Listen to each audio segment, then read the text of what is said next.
Hi guys! Ayan. Magmukbang tayo ng hinog na mangga. Ayan ng ano.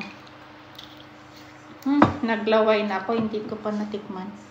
Ayan, bagoong. Tapos tagyan natin ng suka.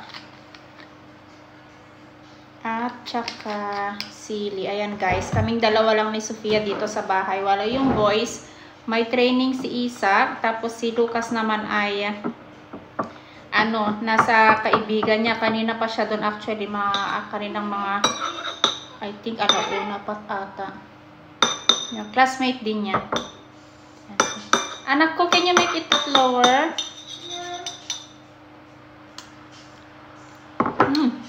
Sarap. May nabili akong mangga, naka-sale.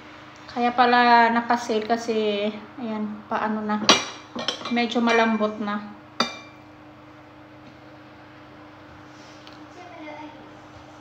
Sarap guys. Mukhang nalalapit na naman ang ating bisita.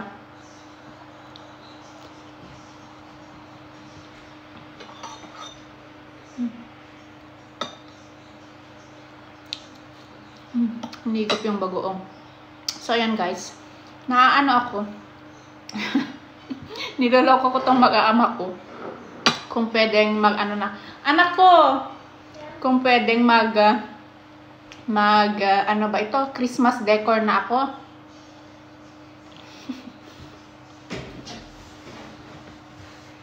Doon nga, yung mga bata, natawa lang yung asawa ko. Yung mga bata ay ayaw pa, lalo na si Sofia. Si Lucas naman gusto niya. Si Isaac at saka si Sofia ayaw pa nila. Sobrang aga pa daw.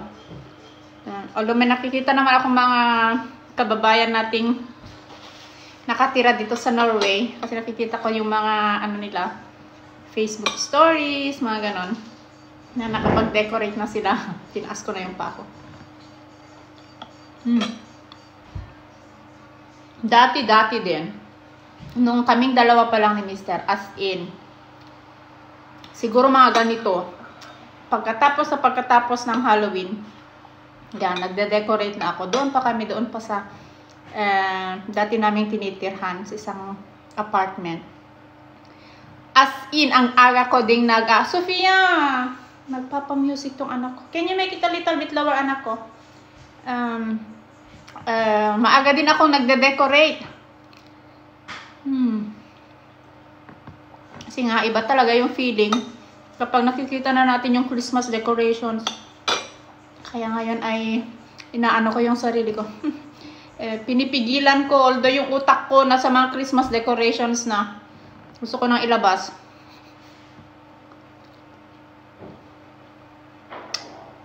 Siguro middle of November. Kayo guys, nakapag-decorate na ba kayo? Although yung mga stores naman dito, halos lahat ay nagtitinda na sila ng mga Christmas decorations. Nagpigsa. So yun. Nakaka-excite lang.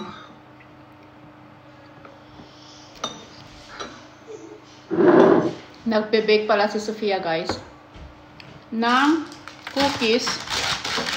Ayan, pakita ko. Nay, ang lalaki.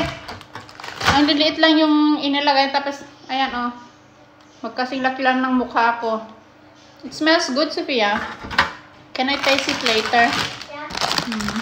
Mahilig talaga itong anak kong mag-bake. Ako wala akong kahilig-hilig.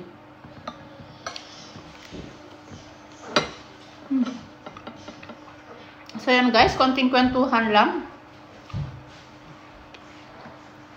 habang kumakain tayo.